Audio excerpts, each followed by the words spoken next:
Бақыт деген не өзі деп бастады топ таласты.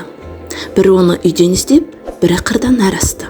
Бір айтады, бақыт деген барлық байлық емес пе? Керегінше киіп ішсең, бақыттысың емес пе? Бір айтады, жоқ, бақыт деген қолың жетпес мансап қой. Жұрттан көрі жүрсең ерек, соның өзі жақсат қой. Бір айтады, бақыт деген жүйрік мініп той тойлау. Ісің болмай күйбеңменен, қарың тойса карта ойнау. Бір айтады, бақыт деген адал жар мен перзент қой. Ынтымаққа ырыс келген, ол да саған ермек қой. Пікірлердің таласына осылай мен жолықтым.